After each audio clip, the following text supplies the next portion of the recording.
quel bon sujet. Vous savez qu'on fait encore à ce jour. Moi, je prévois qu'on va lâcher ça là, à quelque part au tournant de l'été prochain. Le gouvernement de François Legault va nous aviser que la bourse carbone, là, on va laisser faire. Là, puis que ça va être très électoraliste, tout ça. Mais jusqu'à ce jour, on fait encore partie de cette fameuse bourse carbone-là. D'ailleurs, le BC s'est retiré, à moins que je me trompe. Le BC est plus là-dedans. Il reste nous autres et la Californie. Comme c'est commencé, on va finir comme ça a commencé. Puis là, on se dit tout le temps, ben écoute, c'est en Californie, ça marche bien. Ça va bien. Et Vincent Geloso m'a envoyé un article. Puis tabarouette que c'est bon. C'est très bon. Vincent Geloso, premièrement, je te salue. Bonjour, économiste senior à l'Institut économique de Montréal, professeur au George Mason University. Comment ça va? Très bien. Au fur et à mesure que le temps des fêtes commence à approcher, je m'améliore de jour en jour. Jusqu'à atteindre le paroxysme, là, le 25 décembre, où tu te transformes en l'enfant Dieu. Mais non seulement ça, je sais pas si je me transforme à ce point-là, mais c'est encore mieux ici en Virginie parce que j'ai Noël puis j'ai pas la neige. Non! C'est magique. Moi, j'ai découvert que le paradis existait sur Terre. Puis, il est à peu près où est-ce que je suis. Ouais, moi, tu vois, quand je veux vraiment découvrir le paradis, je descends encore un peu plus bas. Ben, écoute, j'ai déterminé que la Virginie, c'est le plus au nord que je suis prêt à vivre maintenant. Je suis prêt à descendre plus au sud. Ah ouais, ça se négocie.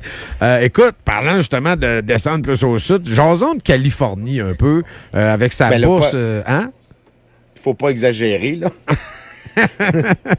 Avec sa bourse carbone révolutionnaire, hey, tu m'en as sorti une belle saucée. Ça, j'aime ça. Ça, là, c'est des genres de ball curve. Tu t'attends pas à ça, mais ça fait effet. Parle-moi de l'article que tu m'as envoyé du Cato Institute. Ben, en fait, c'est un résumé qui a été fait d'une étude. Fait que je t'ai sorti le résumé pour pas aller dans le trop technique, qui est un article dans une revue scientifique qui s'appelle Management Science. Et le Too Long Didn't Read pour les auditeurs, c'est que le système californien de bourse du carbone, bien qu'il réduise les émissions de gaz à effet de serre, il a augmenté les émissions de substances toxiques, donc des produits chimiques qui sont liés à des déversements. Il les a augmentés de manière causale. Et c'est une excellente illustration de comment, souvent, l'État corrige un premier problème, mais au prix d'en créer un second. C'est ça le Too Long Didn't Read. Puis tu sais, le titre est bon, là, tu sais, donc, l'expression anglaise, la traduction en français, là, c'est « déshabiller Pierre pour habiller Paul », tu sais, donc, c'est-à-dire qu'on mise sur quelque chose, on est dans la pure parure, Vincent, là, tu sais, dans cette histoire-là, là, on est sur le visuel. De quoi on a l'air? Ben, on a l'air d'une gang qui réduit ses GES, mais au détriment de quoi et pourquoi? Explique-nous. Qu'est-ce qui fait en sorte que ce que tu viens de dire, c'est une réalité? Là? C'est-à-dire, comment ça que les compagnies ont baissé leurs émissions de gaz à effet de serre? On parle quand même, tout dépendant des compagnies et des secteurs, là, entre 3 et 9 %. Fait que, tu regardes ça en surface, tu te dis, Colin, c'est une bonne nouvelle. Ils ont baissé là, leur production de GES. On s'en va vers un monde meilleur. C'est quoi le lien entre ça et le fait que les éléments toxiques, les émissions toxiques, chimiques, il y a toute une liste, là, ont augmenté? Ben, c'est parce que quand tu regardes l'inventaire des émissions de gaz à effet de serre en Californie, à peu près 15 % des émissions viennent des activités de traitement de déchets toxiques. Donc, on parle de particules lourdes qui peuvent rentrer dans l'air, mais aussi des choses qui peuvent être rejetées dans des cours d'eau, des déchets qui doivent être traités. Et ces déchets-là ont des conséquences non seulement sur d'autres aspects de l'environnement que le réchauffement climatique, mais aussi sur des aspects de santé pour les gens. Mais comme ça prend beaucoup d'énergie pour faire le traitement des déchets toxiques, ben si tu augmentes le coût des émissions de gaz à effet de serre, tu augmentes le coût du traitement du traitement des déchets toxiques. Et donc, t'améliores sur un plan environnemental, mais tu réduis sur l'autre plan. Donc, ce que tu as fait, c'est que oui, tu as réduit les émissions de gaz à effet de serre, ce qui cause le réchauffement climatique. Et par contre, de l'autre côté, tu as augmenté les émissions de substances toxiques.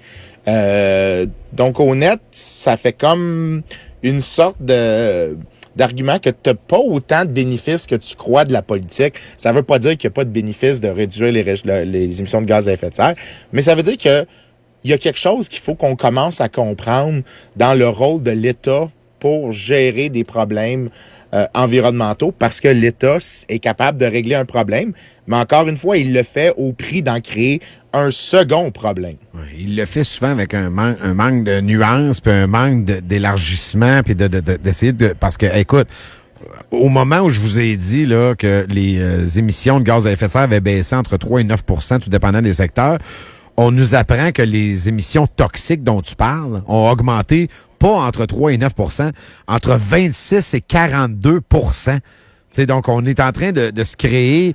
Donc là, j'imagine qu'on parle d'éléments toxiques. Vincent, on parle quoi? De la terre, de l'eau, de tout le reste? Là? Ça, c'est quoi? C'est des éléments chimiques?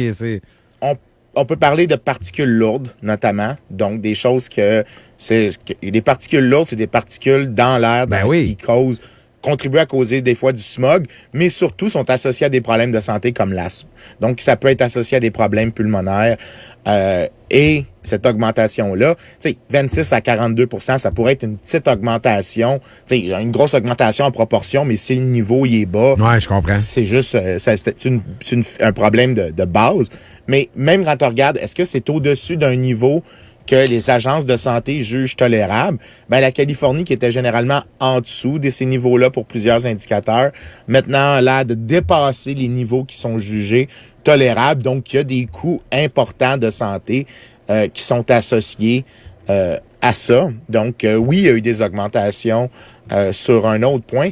Puis ça, je pense, la leçon à faire ici, c'est que ça fait des années que je dis que, puis c'est pas la première fois que j'en parle, j'en ai parlé dans le choix plusieurs fois, je suis un partisan de la taxe sur le carbone ou des marchés du carbone, mais je mentionne tout le temps que c'est important d'utiliser des politiques de marché et surtout d'enlever les choses que l'État fait qui sont contre-productives. Et on a une multiplicité de politiques publiques dans lesquelles l'État a façonné ou a aggravé le problème initial. Et la Californie, ici, je peux pas imaginer pire exemple de comment tu crées un problème et tu l'aggraves. Même le Québec n'est pas capable de faire des politiques ridicules comme ça. Donc, par exemple, en Californie, tu as des politiques d'urbanisme hyper restrictifs, du zoning, hauteur maximum des bâtiments, exigences de stationnement, difficulté de construire, de densifier dans les villes. C'est quoi l'effet que ça a? Ben, tu forces l'étalement urbain, tu forces une dépendance plus grande à l'automobile, des trajets domicile-travail qui sont plus longs qu'ils sont autrement, donc plus d'émissions de gaz à effet de serre, un plus gros problème climatique pour commencer. Donc là, le pyromane a décidé de mettre le feu à la situation en jouant avec les mécanismes de marché. Puis là, il dit, regarde, je suis aussi le pompier. Puis là, regarde, il va dire, regarde, j'ai réglé une partie du problème du réchauffement climatique en réduisant les émissions nettes de CO2. Mais là, il y a un nouveau problème que j'ai créé. Je vais encore une fois m'improviser pompier. Alors qu'une grosse partie du problème, ça veut pas dire qu'il n'y a pas de solution à l'État. Je sais qu'il y a des gens qui pensent que je dis ça. Je vais laisser ces illettrés-là, généralement ceux qui travaillent à l'IRIS, penser ce qu'ils veulent penser de ce sujet-là. Il y a des politiques que l'État peut faire pour régler des problèmes, mais la première politique publique qu'on devrait avoir, c'est celle que les médecins ont. First, do no harm. Tout d'abord, ne faisons aucun dommage. Ici, la Californie a une multiplicité de politiques publiques qui sont contre-productives, qui contribuent au problème. Puis là, j'ai mentionné le règlement dans les villes, mais t'as les restrictions sur l'énergie nucléaire, les obstacles réglementaires au déploiement d'infrastructures, la Californie, c'est quelque chose. Le transport d'électricité. Donc, tu as un paquet de problèmes qui sont jetés. Puis d'ailleurs, je souligne que toute personne qui est contre ou qui du moins veut fermer le peu d'énergie nucléaire qu'on utilise au pays ou dans d'autres places, réduire la proportion, ne peuvent plus parler de réchauffement climatique et être crédibles. Absolument. Ici, on a un État qui a contribué à créer un problème et après ça, il s'invoque pompier alors qu'il est lui-même le pyromane. Je pense qu'ici, j'aimerais ça que les gens comprennent ça. Avant de demander à l'État de régler un problème qui est réel, le réchauffement climatique est un problème réel, demander comment est-ce que l'État l'a causé en jouant avec les mécanismes du marché, en essayant de subventionner des industries. Les parallèles québécois ici sont multiples. On a des subventions à des cimenteries, on a des subventions à des industries de fabrication de navires, on a des subventions à des industries de fabrication de batteries, on a eu des subventions dans les années 90, on oublie à des fabricants automobiles. l'État devrait arrêter d'essayer de faire des choses. Puis des fois, c'est même pas son intention de le faire, c'est juste une conséquence inattendue de l'interventionnisme de l'État. Commencer à penser qu'est-ce qu'on peut enlever qui améliorerait la situation avant de dire rajoutons des nouvelles couches d'intervention. Tu vois, c'était ça ma prochaine question. Là, on fait quoi là en Californie? On va faire une bourse des produits toxiques. On va faire, on va en rajouter une couche, là, parce que là, ils vont prendre acte de ça. Ils vont dire, ben là, on a l'air d'une bande de clowns. Qu'est-ce qu'on peut faire? Ils vont encore jouer là-dedans, Vincent. Puis, ce que je trouve intéressant aussi avec l'analyse de la Californie, c'est que je pense que c'est outre la langue, c'est probablement le plus québécois des États américains. Là, là où il y a beaucoup de démocratie, beaucoup de lourdeur, beaucoup de politiciens, beaucoup de lois. Tu viens de l'exprimer très clairement. Là. Donc, moi, je regarde ça aller de loin. Est-ce qu'il y a une possibilité que ce soit exactement le même constat ici, mais qu'on s'en soit juste pas rendu compte encore? Ben, je pense que oui. En fait, dans le passé, j'en ai parlé à plusieurs fois au Québec. Deux des industries qui sont très subventionnées au Québec. T'as l'industrie sidérurgique qui reçoit des aides directes et indirectes de l'État. Et même pendant un moment, il y a eu une société d'État qui s'occupait de produits sidérurgiques, Sidbec. Et c'est une des industries qui émet le plus de gaz à effet de serre. Le Québec n'a pas un avantage comparatif en production de produits sidérurgiques. Le Québec devrait arrêter d'essayer de subventionner une industrie qui pourrait être plus efficace ailleurs qu'ici et ne pas générer plus d'émissions de gaz à effet de serre.